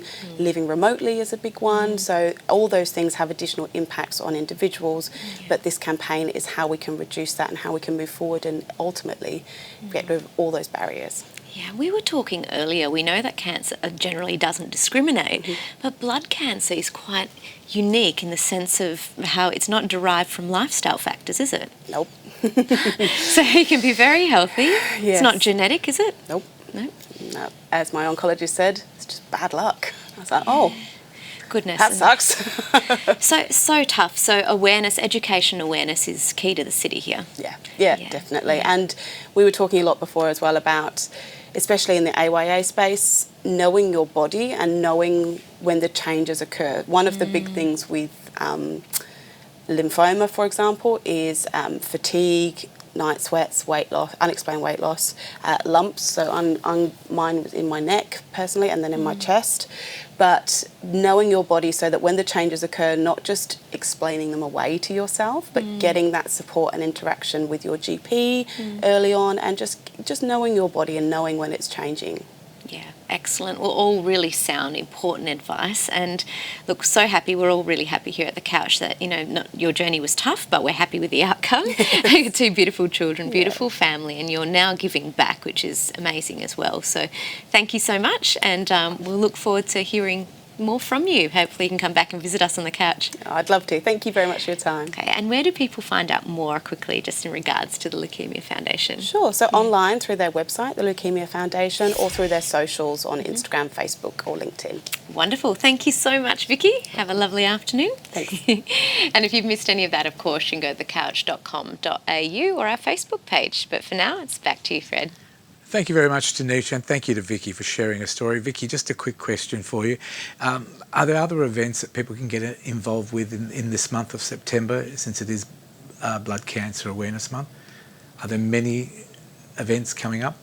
Yeah, there's lots and lots of different things coming up, lots of campaigns, lots of events and workshops and things that are online through the Leukemia Foundation, and lots of in-person things as well. So if you go to the website, all of the information will be there. And Vicky, what's planned for you in the next 5 years? What are you hoping to achieve? You've done so much. Oh gosh, so many things. I do lots of different things, but I'm hoping just to sort of have a happy and healthy next 5 years is my focus. And I run the FIFO Family Project, so really looking after the FIFO family community for the next 5 years to come. Well done. Well, thank you very much, and all the best for the future and the kids as well. Thank you very much. That is it for the show today. Thank you to Nisha as well. Thanks to all the wonderful crew that have been here today, and thanks to all our guests as well. As always, please follow us on thecouch.com.au. We'd love you to be a guest on The Couch with any of your stories. If you're a charity and want some advertising, some promotion, get in touch with us. We'd love to hear from you. If you're a music act, contact us as well. And just contact us in general. If you like the show, if you don't like something, we'll get back to you as well. Thank you very much for all your support. Have a wonderful week, Australia. Another Couch coming up, 7:85 next week. Have a great week. Bye-bye.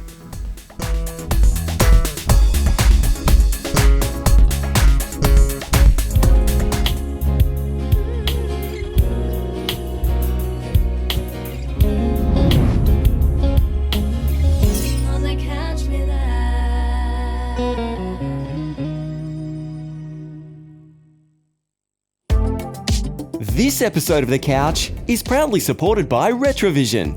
Shop with the confidence that you're getting the best price on offer.